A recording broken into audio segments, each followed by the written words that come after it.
Well, what is up, guys? Today we're going to talk about anxiety and depression. Now, I'm talking about real anxiety, real depression, not the one that people use to get out of doing a job search at the job centre. I'm talking about real overwhelming anxiety, real depression, what affects your overall quality of life. You know, it's horrible, especially with the depression. And I'm sure if you ask 10 different people, they'll have 10 different experiences with depression. This is just my own. I'm not an expert, or I kind of am an expert. I'm just not an authority. I've been there, I've done it. So yeah, this is just my experience. Now, I've never struggled with anxiety or depression at school. If you ask anybody who went to school with me, they'll tell you I was a popular kid. I hung out with all the cool kids. But I was an idiot.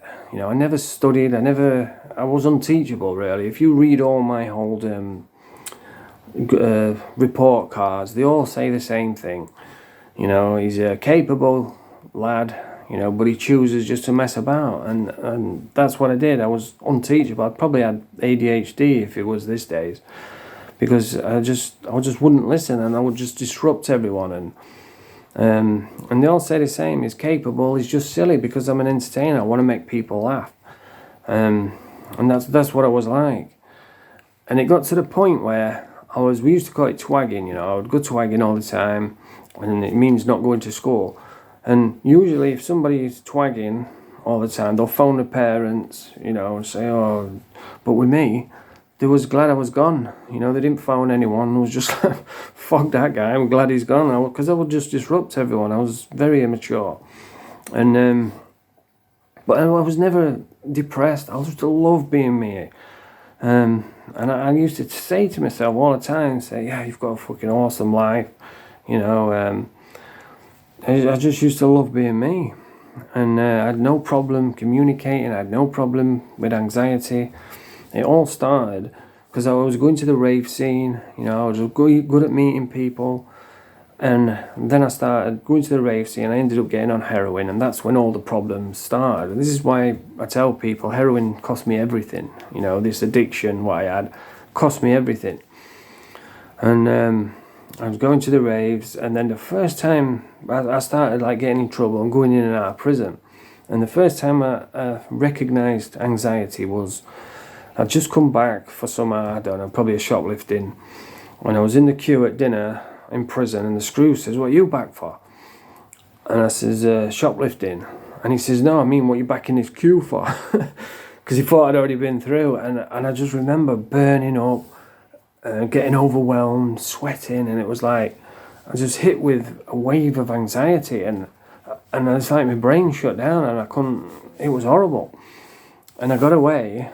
And then I was like, what was that? And that was the first time it happened. And then over the years, in and out of prison, it progressively got a little bit worse each time. And it got to the point where I was struggling to communicate with other inmates. I'm always open and friendly, but I just struggled a little bit with certain people. And it just got worse and worse. And then I remember when I got out, I was all right in the beginning. I was happy to be out. I was go around town, have a drink, and I could talk to anyone. There was I was always good with the women. If there was a big, a table just full of women talking, I could just walk up, sit in the middle, and just have the crack with them, and they'd end up loving me at the end of it. That's how confident I was back then. But like I say, over the years, I noticed, because of the drug use, I started getting anxiety, and it started getting depression, and it started getting worse and worse. And it got to a point when I got out, and I was so depressed, it's overwhelming. It's so hard to explain. It's like I would just sit in my bedroom, I'd wake up in the morning, and straight away I wished I hadn't, I'd be hit with a wave of misery, and I was like, oh no, I've got another day of this, and I would just sit, and all I wanted to do is sleep, because when you're asleep, you're not worrying, you're not suffering, you're just asleep. So I just wanted to sleep all the time. So I would wake up, and I would eat donuts and cake and just anything to make myself feel better, even if it was just for a couple of minutes. I would shut the curtains because I didn't want to see the outside world. And, I would just sit in a dark room, just eating junk food, and then I'd go back to sleep. I got massively in weight, gained in weight, which just made it worse. I didn't want to go in the shower. I didn't want to clean my teeth. I didn't care about my clothes. I couldn't find happiness in anything. I love boxing. I love movies, and I didn't care about none of that. And people say, oh, you've got to get out, you've got to exercise. You can't, because you're so depressed. It's like it pushes, like an unseen force just pushing down on you. And every time you try and get up, it just pushes you back down. And it's horrible. And that's what it's like living with depression. And it can last like 2 or 3 days. And it can get triggered by something simple, like it's just me, my personal depression was like I could drop a fork and land on my toe, and I would feel like the universe did that to me on purpose. I felt like everybody were against me, everybody hated me, and then I'd stub my toe and I'd be like, it's the universe again picking on me, and that's what it's like, It's horrible, and it could last like 2 or 3 days. And I just wanted to sleep all the time. And then there's the anxiety.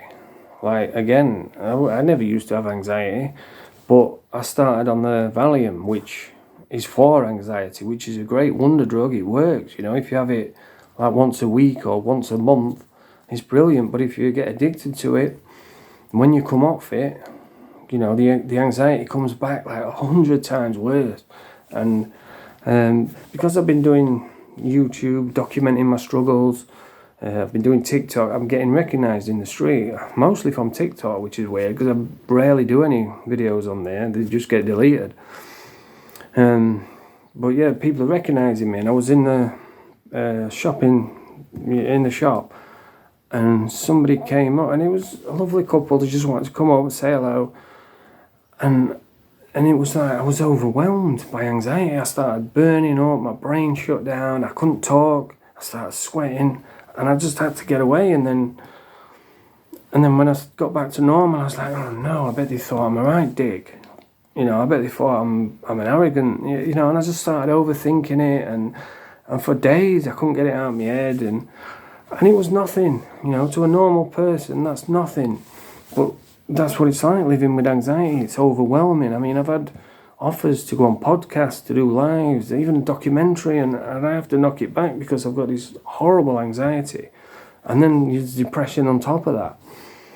And that's what it's like living with it. It takes over your entire life. But yeah, that's what it's like living with anxiety. That's what it's like living with depression. And when I got clean from Valium, it came back even worse. So now there's nothing you can do about it. You can't go to the doctors because you'll go in, if you're a recovering addict like me, they'll be nice as pie. How you doing? Are you all right? Then as soon as they look on the screen, drug addict, they don't want to know. There's nothing we can do. And they don't even try and hide it anymore. They just blatantly say, there's no we can do. You need counselling, but you can't get in nowhere. Because of this mass immigration, you can't. It's knackered. So you're stuck dealing with it. I'm stuck dealing with it on my own. And I ain't got any answers. If somebody says I'm struggling with depression, I can't tell them what to do. I'm still struggling myself. But what I will say is, I'm a lot better now. I'm still not 100%, but I am getting better. I am working with it. People come up to me now, and I'm getting better at talking to them. I'm trying to get out more. But yeah, it's a daily struggle, and people don't realise. People don't really want to talk about it because it's perceived as being weak, which I totally understand. People don't want to look weak, but I don't give a shit. I really, really don't. There was a time when I did, but I know out of all the people that I did drugs with, that were in that life, they're all dead now. There's a couple of us left, so weak people don't make it through that. Weak people don't make it through prison, years in prison, homelessness, living on the streets, alcoholism, drug addiction. Weak people don't make it through that. So I'm comfortable with who I am. I know I'm not weak. So I don't mind talking about it. But yeah, it's ongoing. It is tough. It is hard. But you've just got to keep going. There's it's very dark when you're struggling with depression. You know, you can't see a way out, and it just feels like nothing's fun anymore. But there are better days. You've got to keep going. You've got to keep moving forward, you know, because if you give up, then that's it, innit? It's over. But if you keep moving forward, there are good days on the horizon, and maybe make a YouTube channel and talk about it, document it. I know that's helped me immeasurably. You start to realize that not everybody hates you, you know, that there is people out there that just want to see you do well, and it's helped me immeasurably. So yeah, I appreciate anybody who watches my videos, anybody who likes, shares, subscribes. I mean, it's brilliant. It's helping me rediscover that old me, you know, which is a class clown, you know, is a comedian, funny. But I do like to tackle serious issues as well, which is why I'm doing this video today. But anyway, yeah, if you're struggling now, you're not alone. I've been there. I know what it's like. And I've made it through, so you can as well. If you like this video, subscribe to the channel, press the thumbs up with my bent thumb, nerf the pap, and subscribe.